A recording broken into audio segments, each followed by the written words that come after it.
Ayan. Magandang hapon po. Ngayon po kasi ano na eh. Siguro po alauna na. Ito po yung malaki-laki naming taniman. Ito po. Ito po yung mga pinagbabaksak lang dito ng mga para po gumanda ang lupa ngayon. Ito po malambot na. Hindi na po siya mayelo. Pero malamig pa po yung lupa. Tatanim po natin aring mga binubulok nating mga mga halaman, mga damo. Ito po yung waste natin sa kusina. Ayan. Tatanim po natin para gumanda po ang lupa. Ayan. Ito po yung mga pinaglalagay po pong waste ng winter. Kita nyo, bulok na. Bulok na po sila. Bubulokin pa natin. Kasi po yung nasa ibabaw sila kaya hindi pa sila nabulok. Ngayon kung sila nasa ilalim ng lupa, mabubulok na po sila.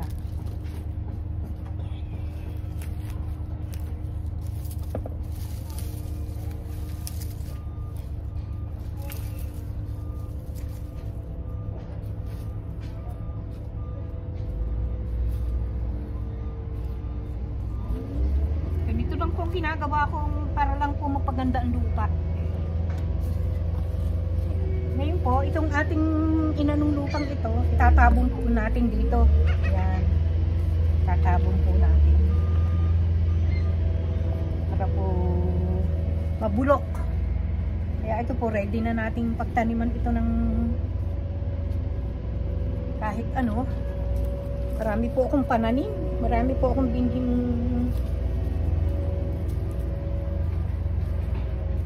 yan po. Kaya maganda na pwede ng taniman. Pwede na pong taniman. Dami po itong bulok na waste natin sa kusina.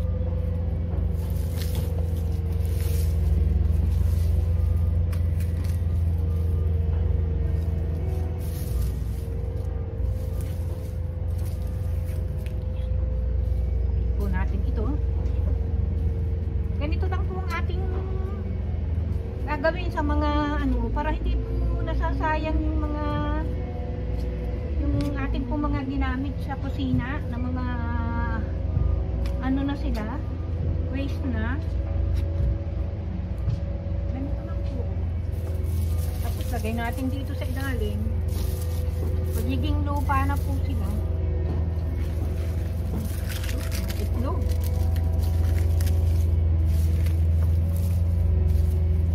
Medyo napakalamig pa po. Malamig pa po ang kaya nakajacket ang inyong nanay.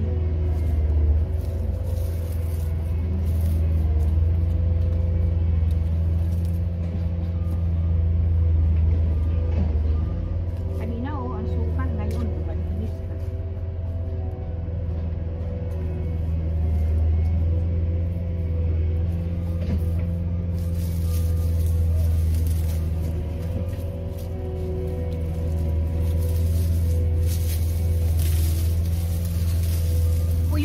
Namin na hindi na namin naalis nung hayaan na namin matuyo.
Ayan o.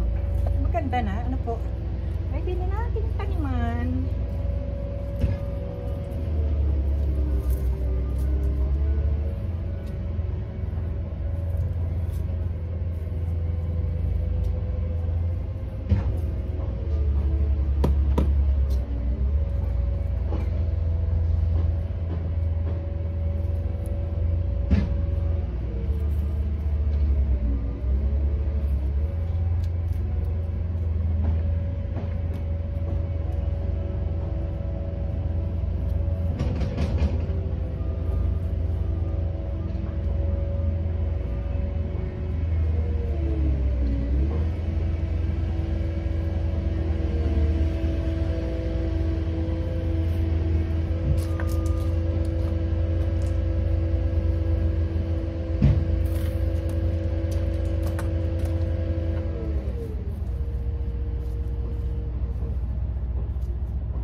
Gusto ko pong taniman yung dulo ng mustasa. Kasi ito po, nung taon, tinaniman ko na ng mustasa. Itong side na ito.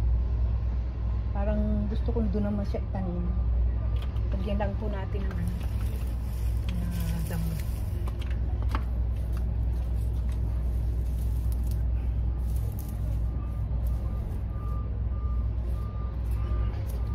Taniman po natin yung mustasa, yung tabing niya. Ayan. Ito po yung mga binhi ko dito. Binhi ko na po ito dito. Ayan. Taniman po natin. Laliman natin ang hukay.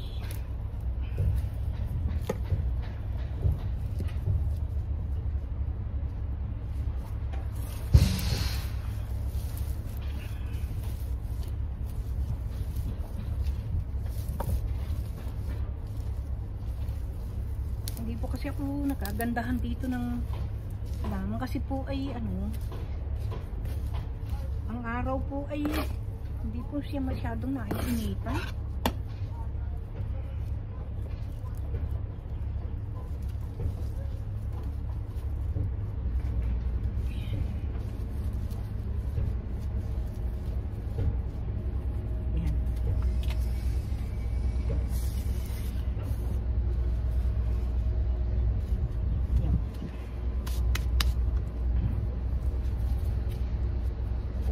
Pag ganito naman, yan. Mustasa po itatanim natin dito.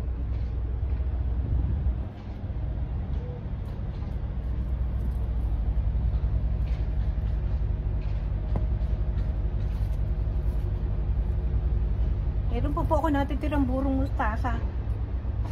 Lutuin ka na pala para pagtubo ulit ng mga mustasa, makakapag po ulit tayo.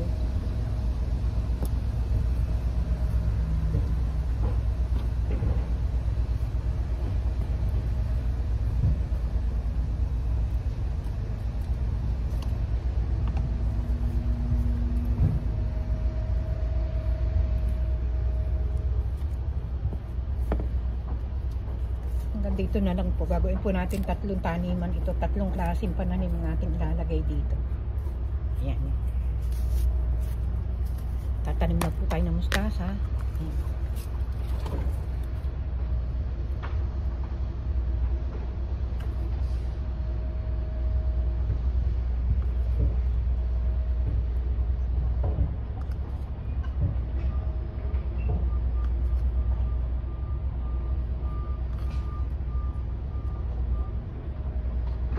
Yung naman po yung tutubo nito, pwedeng bunutin, tapos itatanim po ulit sa iba.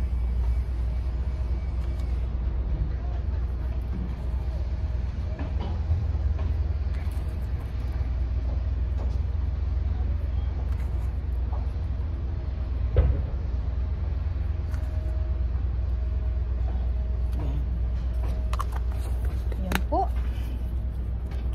Pagtanim na po tayo ng 3 klase, lalagyan na lang po natin yung ibabaw ng pero pa naman itong nanyo, lagyan natin ng kita-kaunti para mataba po sila pag tubo. Bibili lang na lang po siguro kami.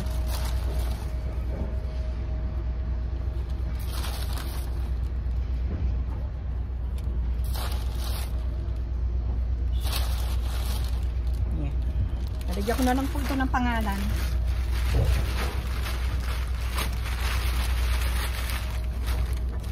Yan.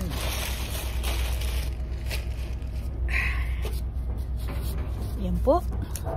Yan 10 minutes po ulit. Yan po. Nakapagtanim na po tayo ng 3 klase. Ito po yung mustasa. Ito po yung titingnan ko po kung anong pwedeng itanim ditong gulay. Ayan. Tataniman na lang po yan.